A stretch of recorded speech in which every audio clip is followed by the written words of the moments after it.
Today we're going to talk about dog health. I'm on my way to interview my friend Jenna, who has many years of experience grooming dogs. Let's go.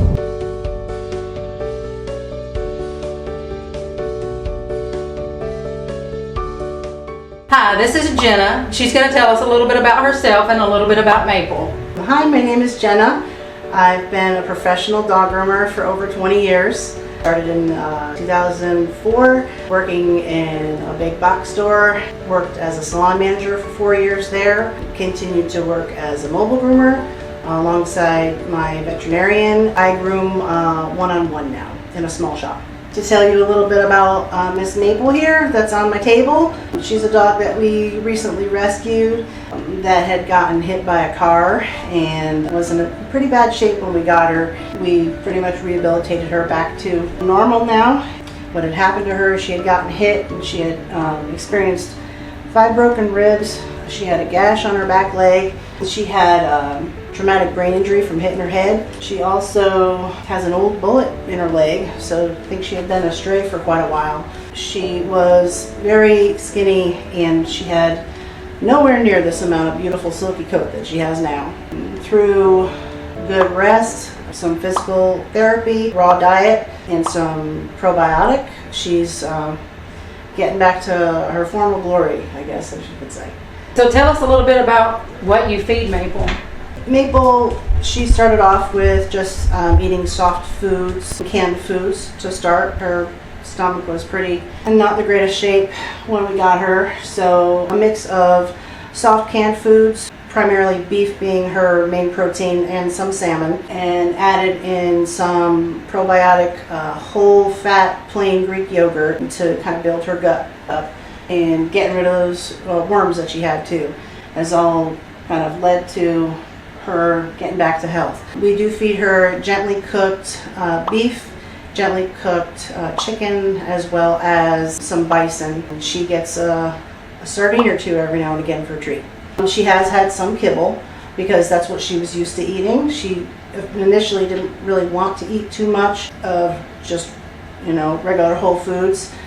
She was just used to eating the kibble, so we kind of titrated her off of the kibble onto some regular foods. And for treats, she also gets just plain one ingredient freeze-dried beef liver. Can you talk about the issues with store-bought kibble? Sure. I'll hopefully be able to provide a picture for you of what she looked like, her skin and her coat, when we found her.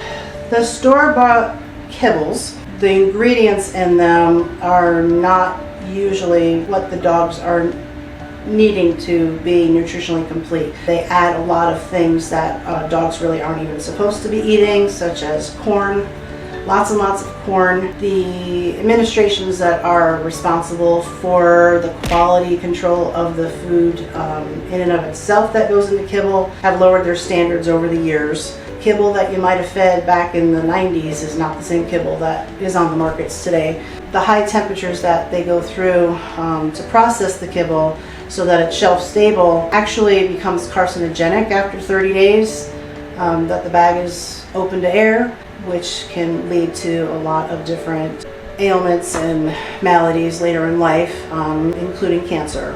All the lumps and bumps that you see on dogs is their bodies trying to isolate itself from the carcinogenic oils that can be in the kibbles as well. So a lot of fillers, sawdust, wood pulp being one of them that the dogs are consuming in the kibble, the corn, and some of the meats that are even just say of questionable quality and source. It also is very dehydrating for them to just eat plain dry kibble. Drinking the water just isn't enough to compensate for the kibble that they're actually consuming. So those are just a few things about kibble that are not in the dog's best interest. Can you tell us a little bit about what a healthy dog should be eating in their everyday diet? And even an unhealthy dog, if you want to. Sure, when you're trying to repair. I am an advocate for the full fat plain Greek yogurt, no added sugars, no natural sugars, no synthetic sugars. That's what I would start off with to build their gut. The main portion of their diet should be meat, red meat, some chicken, and they can eat some fish. It's very good for them, the omega-3s in the fish. They can also have pumpkin, just plain pumpkin without any spices in it. It's really good for their digestion. I was thinking about moving Mabel so they could see her face instead of her butt.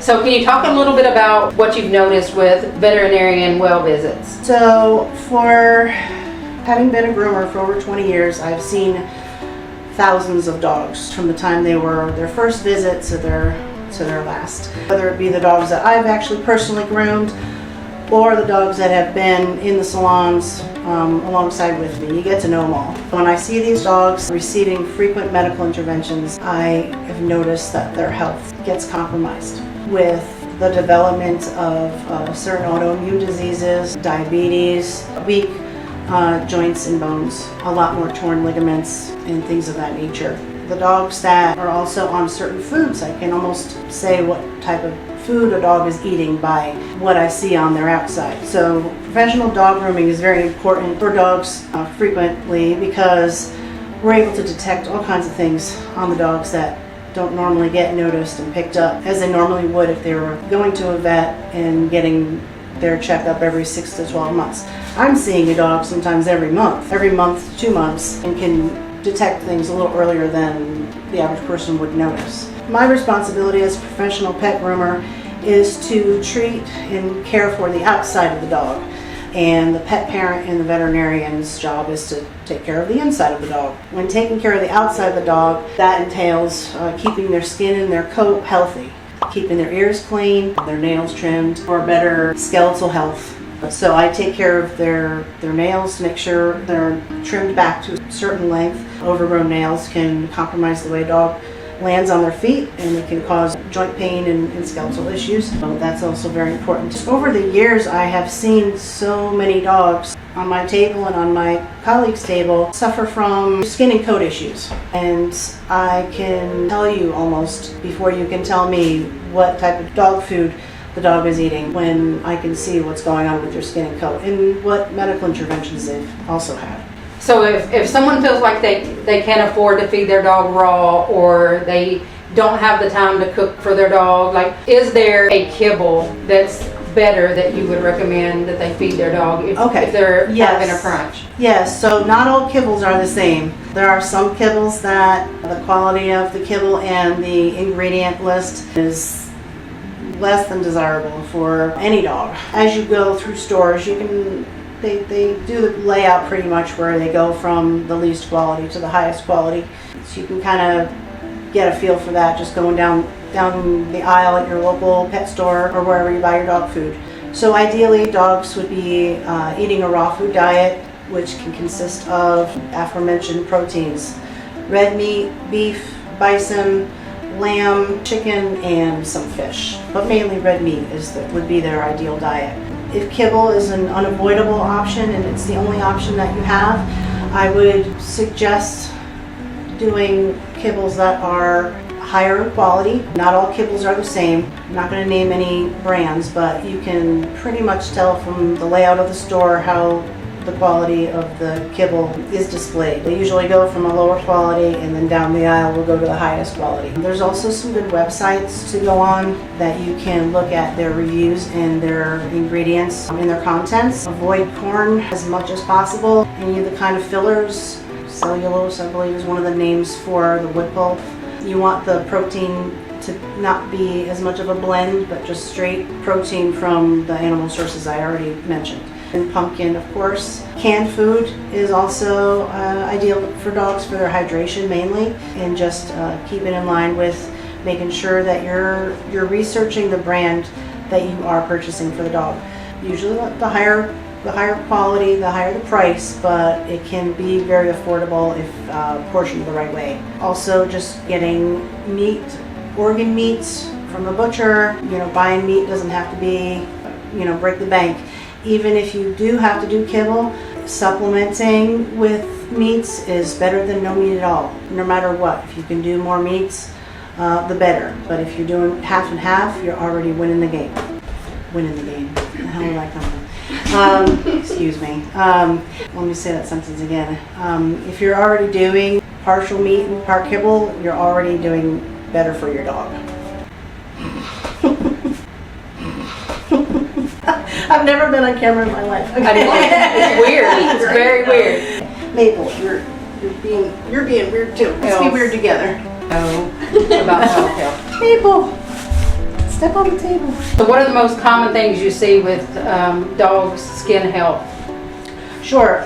So the most common things I see with dogs that are eating a solely kibble diet and get frequent medical interventions is yeast. I find yeast in their ears, typically in between the pads here, very sore and tender and red. It will also show up in the armpits here, in the groin area here, and on the backs of just above their hock, which is called the hock, just above here. Those are the most common areas that I do see having outbreaks of yeast. They generally tend to be very itchy.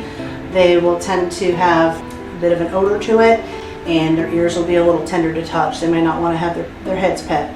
A lot of times going to get treatment for it will treat the symptoms of what the dog's experiencing.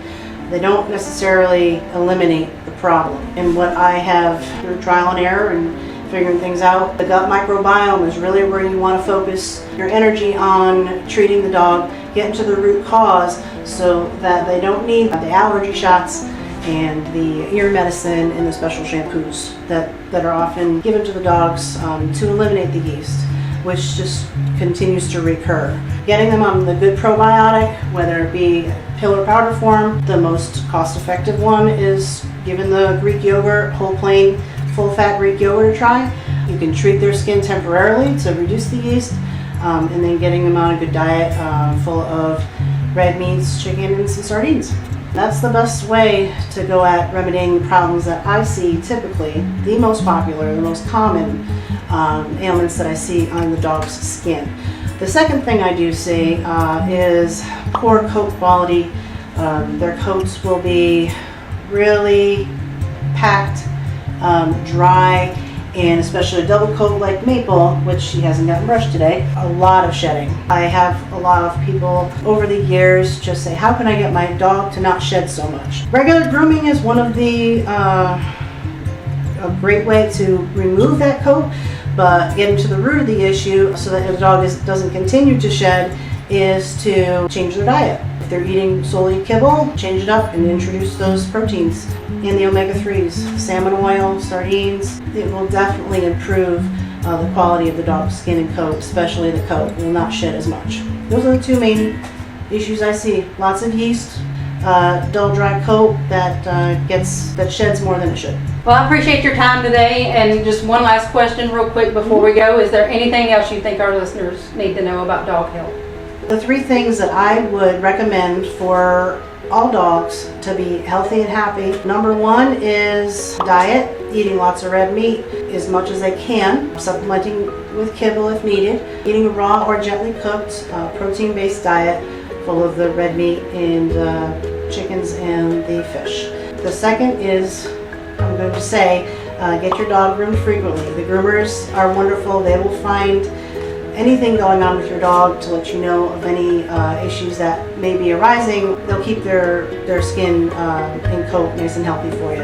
And the third thing is go out and have fun with your dog, exercise, give them plenty of sunlight. All right, sounds good. Thank you so much for your time. Okay, my pleasure. Goodbye, Maple.